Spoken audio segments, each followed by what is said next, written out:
Hello everyone, welcome on my channel. Idioms and phrases की series को हम आगे बढ़ाते हैं और आज के वीडियो में हम 41 से लेके 50 तक इडियम्स एंड फ्रेजेस करेंगे।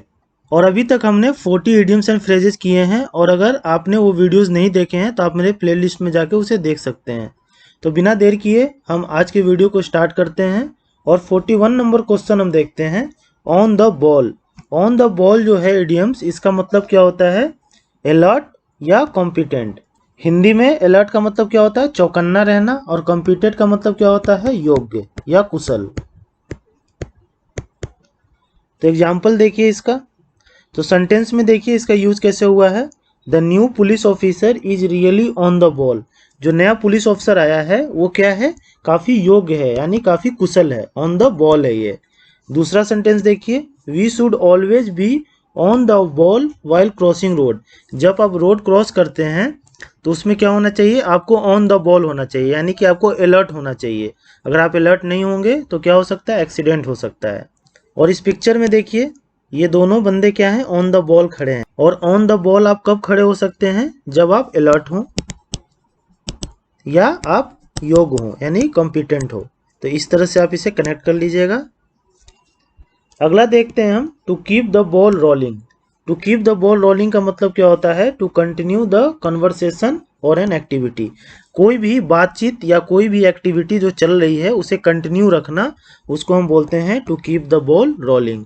जैसे कि सेंटेंस में इसका यूज देखिए, the girls are in habit of keeping the ball rolling.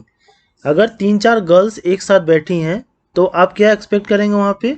कि उनके बीच जो है कन्वर्सेशन यानी बातचीत जो है वो चलती ही रहती है, वो कभी ख़त्म नहीं होती है। तो ये क्या करती हैं? कीप द बॉल रोलिंग, मतलब जो कन्वर्सेशन है उसको ये स्टार्ट ही रखते हैं। जैसे इस पिक्चर में देखिए ये तीनों गर्ल हैं। आप नहीं एक्सपेक्ट कर सकते हैं कि ये कभी चुप होंगी। ये जब भी साथ रहेंगी ये बात करती ही रहेंगी। तो इससे आप इसको कनेक्ट कर लीजिएगा। अगला हम देखते हैं, to have the ball at one's feet.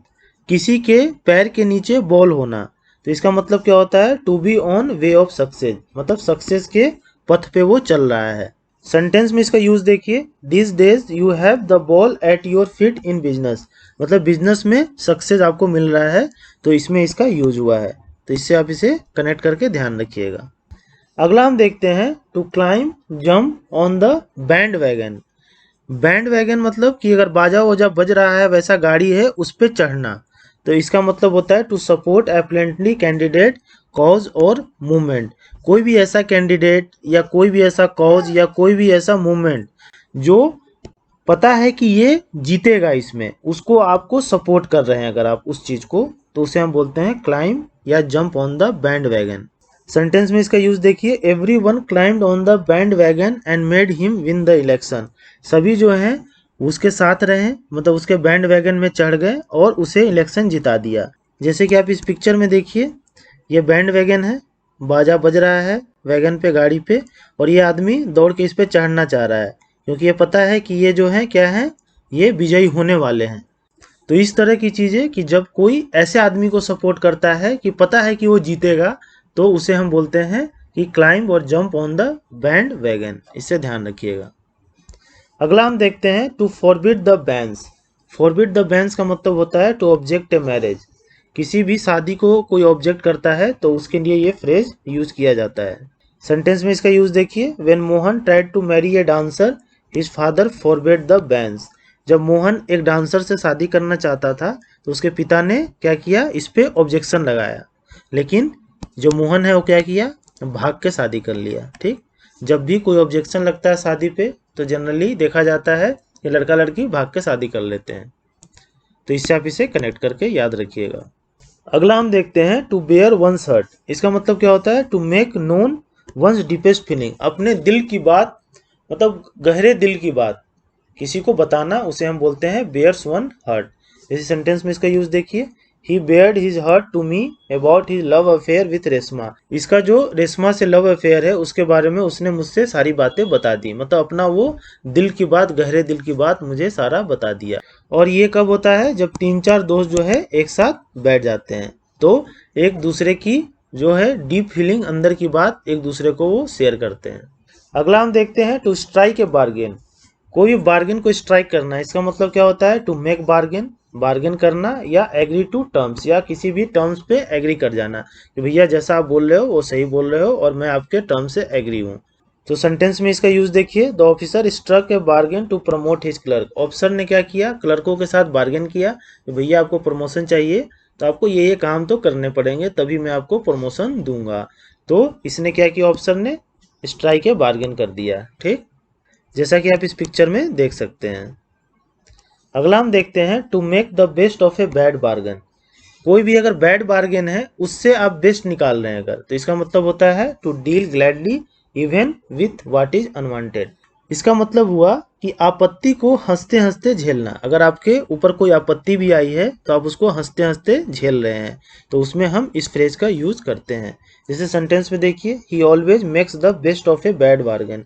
मतलब कितनी भी आपत्ति उस पर आ जाए तो वो क्या करता है, उसे हंसते हंसते झेल लेता है। और इसका बेस्ट एग्जाम्पल आप इस आदमी को जानते होंगे, ये बियर गिल्स है। और इसे देखते होंगे, अगर आप मैन वर्सेस वाइल्ड देखते होंगे तो कोई भी आपत्ति आ जाए उसको ये हंसते हंसते झेल लेता है। तो इससे आप इसे कनेक्ट करके याद रखिएगा। अगला हम देखते हैं to sell one a bargain.